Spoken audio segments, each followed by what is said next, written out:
From CRI Simple Numbers, this is Profitability Playbook, the Simple Numbers Podcast, a podcast for those championing market growth and anchoring the nation's economy, small businesses, and entrepreneurs. Hey there. Welcome to another episode of the Simple Numbers Profitability Playbook Podcast. I'm Mike Maxson, and that is not Brandon Gray. We have Jack Prince in the house. He is a senior consultant on our team. And, Brandon decided this morning, I'm throwing him under the bus because he's not here. Hey, I get a text. Hey, I can't do the podcast this morning. I'm out of town at a speaking event that he's presenting at. And I go, well, I've already got this slot blocked off. I'm going to be here. So I drug Jack into this. And so I apologize in advance for anything he says. But I think he's going to give you guys some good nuggets nonetheless. So Jack, welcome to the show, my man. Thank you. It's I'd say it's been a long time coming, but I don't think I've been invited. So I'll take my first opportunity. How about that? There we go. Now, see, everyone, Jack is a former professional hockey player. He is from England, and you can't tell, right? He just masks that stuff. But you can't go on YouTube and see him speaking that and playing some hockey if you want to. So it is. Anyways, we've been working with him for a while. Good to have him on the team, and he works with a lot of clients, a lot of businesses. The people that he works with love him and love what he brings to the table. So we'll be obviously tapping into that knowledge. But in the meantime, today we are going to be talking about some budgeting and forecasting. We are coming up at the time of the year where everyone is doing year-end planning and looking at things of what they're going to do for 2026, everything from personnel to what they're going to spend money on, to obviously overall strategy of whether it's growing, not growing, if that's not the case, and how to best navigate that. Things like acquisitions, setting up other offices, all kinds of things going on across our client base and just in the overall economy coming into 2026. So we're here to throw down on the budgeting and forecasting. So it's important before we get going, to establish the difference between the two. Jack, I will take the budgeting aspect of it first. You take the forecasting, and we'll first lay out what those mean and how we feel about them, because they're both important and they both can actually be done. Just how you use them and how they're obviously used going forward is actually the most important thing. So I'm going to start off with budgeting. So budgeting is something a lot of businesses have been doing for centuries. I imagine that since business became a thing, people began to budget. Hey, what is my expense layout going to be? Because I need to make sure I have a grip on how much money we need to spend. Right. And that's obviously extremely important. Budgeting is a lot more of a defined process, meaning that before anything ever happens, people are usually like, my marketing department is going to spend $500,000 this year or $1 million. They're set on that. That is what is going to happen. Right, wrong, or indifferent. They're set on it. You're making a budget. That's how much money I'm going to spend on marketing this year. Facilities, I look at my rent and my telephone and all that, and hey, we are going to spend $25,000 on that. That's a budget, and I'm all for it. I think people, especially in departments, and you want to give their managers and team members parameters around what they can spend money on, and that keeps them in line. And so think your budget is exactly that. It is a layout of your expenses. We will get into how to use that, the pros and the cons in a second. But from the most part, that is budget. You're going to go through and look at how much money you're going to spend. And I'll tell you in a minute how we're going to actually do the budgeting process, but I just want to lay out and define budgeting. So Jack, take over. Tell everyone what forecast. Well, I may just go off with a bang here. To me, I understand budgeting and I get it all, and we'll get into the forecasting here in a second, but to me, budgeting is just the easy way out. So I'll say that we'll maybe get into that in a little bit later. But forecasting, on the other hand, is a little bit more in depth. And so there's nothing bad with starting with the budget, but ultimately then a forecast is living in reality of where things are. And so when you have a forecast, this is our what we are projected to spend. But if we do better, we can spend more. If we do worse, we've got to spend less. But at the end of the day, it is a living in the moment, month by month. What are we doing compared to something, whether it be a budget, whether it be targets, whatever it may be? We're starting with that base and adjusting as we go through it so that we don't get ourselves in trouble by the end of the year. Correct. And would you agree that when it comes to the forecasting, I feel like that is a lot of that's done at the leadership level of how things are going to play out. I do understand, though, the importance of you have a company of 200 employees. I just can't be letting everyone willy nilly forecast across the board and putting that out. I got to give Steve over here in shipping, like, hey, man, this is your department. Last year you spent, you know, $800,000 on your team training and all this other stuff. And we didn't really look at this. So guess what? This year we looked at what things are going to cost, and you need to keep this around like 600,000, because if we let Steve forecast, he might not understand it. You see what I'm saying, that with that budget side of it? I think that's more how people look at it versus just, Well, and you start with a board with a budget for a forecast, right? Or targets, Mhm. whatever people want to call it. Sure. And then it's going down to Steven saying, hey, you've got this amount to begin the year. But if we don't hit our overall company, those things are going to change. And so you can't go ahead January 1st and spend your entire year budget every month for the rest of the year. Correct. That is the big piece. Is we've got to be nimble enough where trainings happen and we almost plan each month as we go out, maybe even a quarter out as we go on that standpoint. And again, it's the awkward transition period, right? For the folks that you're talking about that are 5,000 employees, they're established enough where the budgets can really work for them. For the folks that are growing into that, or they've never been there before and they don't know what to expect, that's where budgets are rigid and forecasts are needed until you get to a place where you've been before or you're able to replicate, and then the budget can take over. But forecasts are really for places that you're not used to, never been, or something new. And I will say this, everybody. I think the key takeaway here today, I'm going to say this now because it's in my brain. Both forecasts and budgets need to be evaluated on some sort of time frame, not 1 year from when you said it. And so, right, wrong, or indifferent, whether you just say, hey, we budget every year, we use forecasting, or we do both, at least quarterly, you need to be revisiting everything. And I think that today, if we remember anything, I'll say it again at the end of the episode. You need to make sure that if you set a budget, you review quarterly. And if you set a forecast, you review a worst quarterly. Some businesses with a lot more moving parts might be doing that more monthly in terms of revisiting their forecast and maybe holding off on the budget because you still want Steve over there in shipping. By the way, I apologize to anyone named Steve. By the way, I don't know Steve in shipping. We don't have shipping here. Hey, At least I'm just picturing my brother Steven throughout this all, and I'm just throwing shade at my brother the whole time. So I'm good with using the name Steve or Steve. yeah.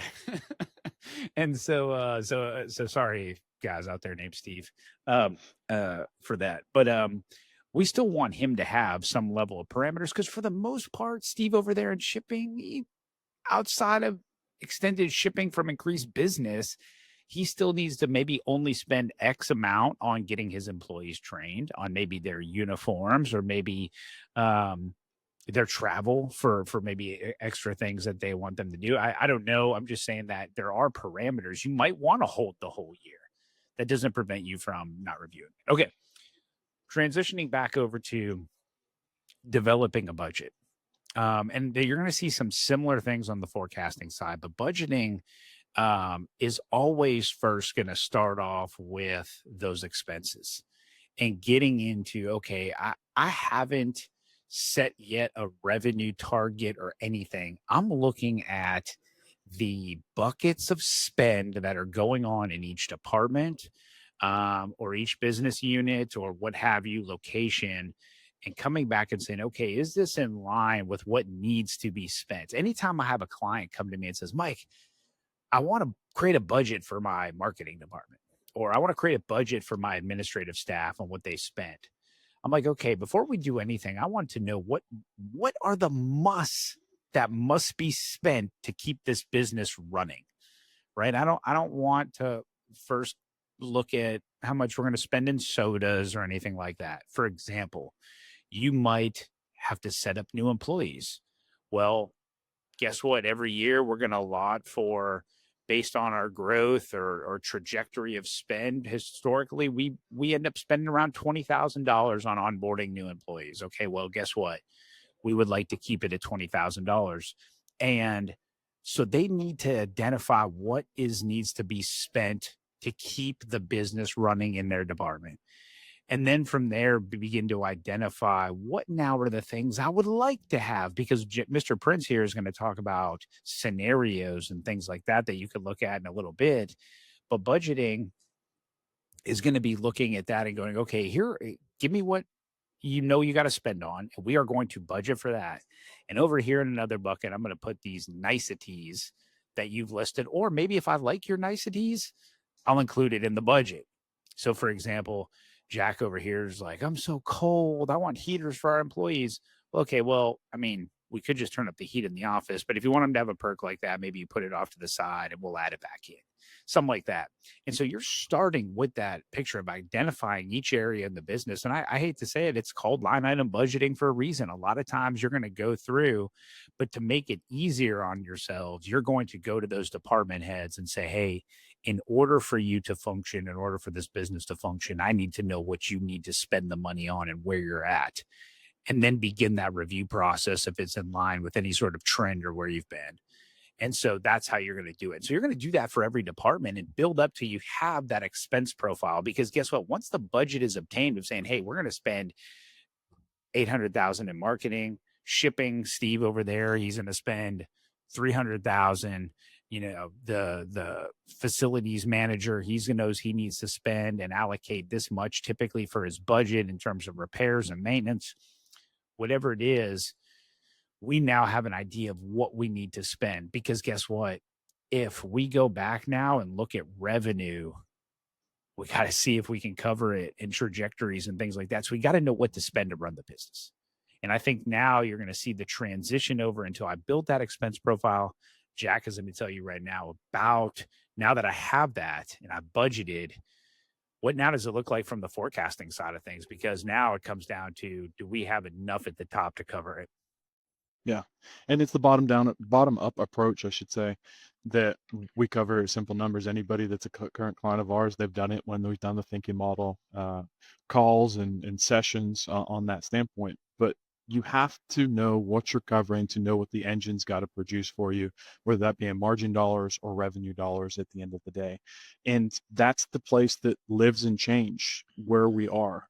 Again, I got a client right now that texted me over the weekend that said, hey, we've got to have a call in the next 2 weeks. We're setting out 2026 budgets, and here's what I want the business to look like at each of these 3 revenue numbers. And I text him back exactly what Mike has just gone through over the last few minutes of, well, we got to look through what the costs are first. Most people are still thinking everything's level, and we're still seeing 5 to 6% inflation in numbers.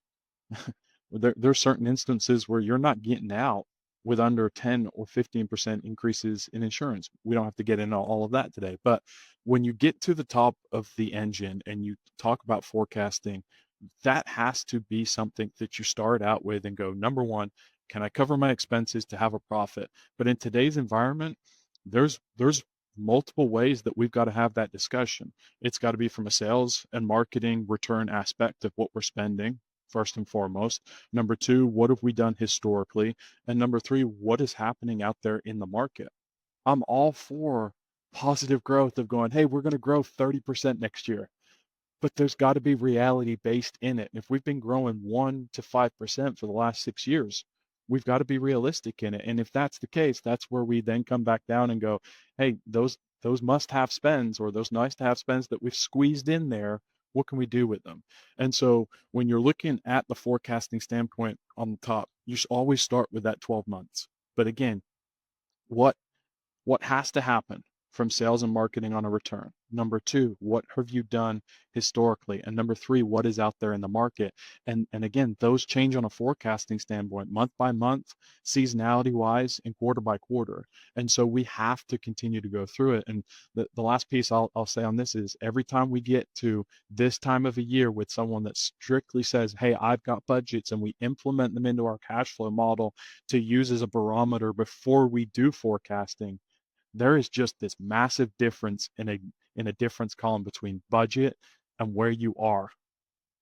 And I'm not saying it can't be done, but again, the majority of the time it is just hard on a budget 12 months ahead of time to know whether the Fed's going to increase or decrease rates, right? Or all of these multiple outliers that are in there. And so when we can, having those monthly meetings, quarterly meetings, and projecting where we realistically are in as of today, not October through November for the folks that use calendar year in the prior year, that's going to be the benefit, living in that moment. And yes, it might cause one or two extra meetings, but if they're efficient and they're ran well, you're not going to notice them at the end of the day.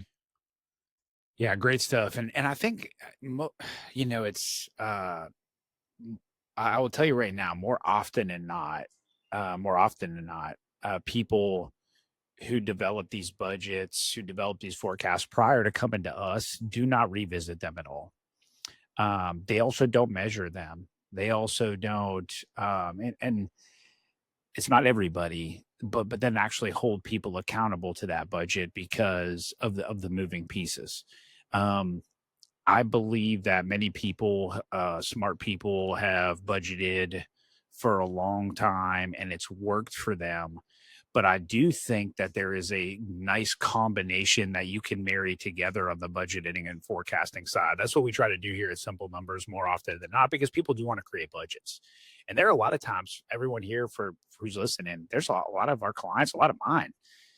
There might be a handful that actually do full-fledged budgeting. It's purely forecasting. But for the companies as they get bigger and there is those departments, and it's starting to begin to get away from you, you have to put parameters around, and that's where the budget helps some of that. I'll give you a funny story. So we like to try to eat our own cooking. It's Simple Numbers. And it was years ago. Jack was here. Remember we broke off into two offices and we got our second office. Mm-hmm. Everyone here, I managed the firm prior to our merger and everything. And I felt I did a good job for the most part. I mean, we grew and stuff. And I felt like we had a handle on things. And as we got bigger, and we had the other office, we had another kitchen, we had you have the staff, you had all the stuff in there. And I swear that I was watching everything. And then within a few months, our office supplies, like, it was steadily growing, but I just didn't really, think about it that, oh, it's going up. We have two offices. What's the big deal? It's office supply, it's our food, it's soda. Next thing I know, after like 3 months, it went from like spending like $5,000 a month to like $12,000 a month, like 15,000, like some outrageous. And I go through, and in both offices, not only did we have like Pop-Tarts, but then we had the gluten-free Pop-Tarts, we had the vegan Pop-Tarts, we had I go in our workroom, and for pens, we had pens in there, like, actually writing pens, which I didn't know we still did this. But apparently we had every color at every size.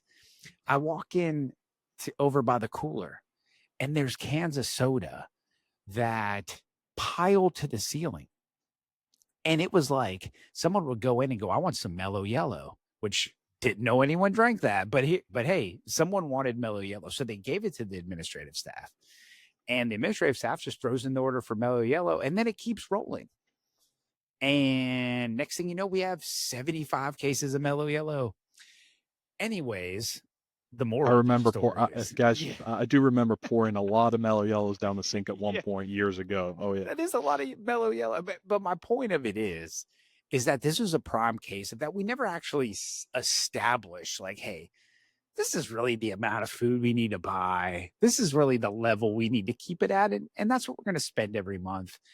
And everyone's going to be okay. We weren't, these were snacks, coffee, you know, obviously great things to have for the office that we want to keep stock, but it gotten completely. I mean, there was like 50 different coffee creamers.